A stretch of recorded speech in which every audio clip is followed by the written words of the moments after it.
Cell towers వల్ల ఎలాంటి హాని లేదని cellular operators association director general TV Ramachandran చెప్పారు.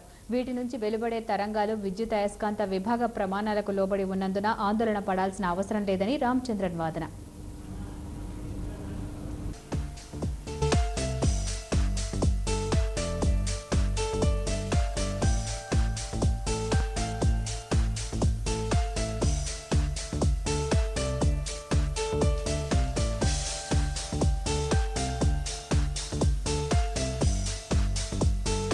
Electromagnetic field radiations and the alleged health hazards.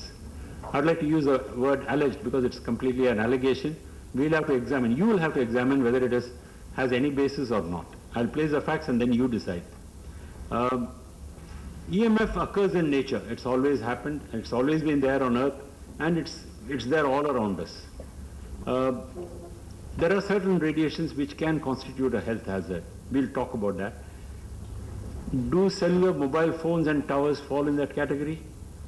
Let us see that. What is the radio frequency spectrum? What is the spectrum of frequencies?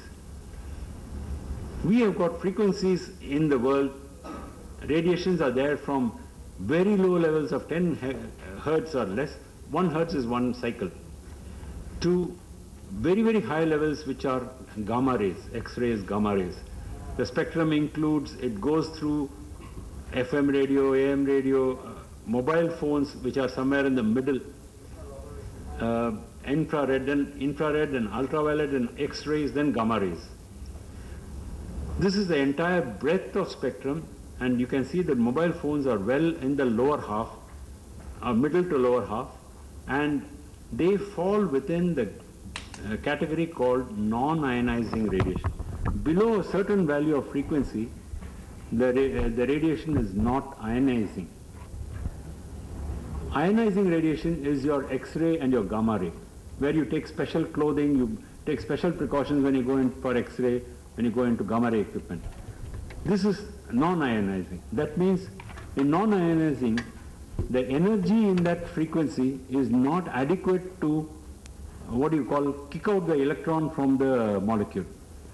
Electrons are rotating around the nucleus and the atoms and molecules, and if they are displaced, if the ionizing radiation, the energy level is so high that it displaces the electrons from the orbits, it gets out.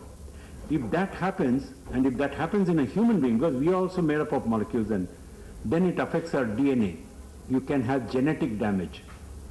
So that is not the case. Mobile phone, to start with itself, is in a non-ionizing, so it cannot do harm genetically.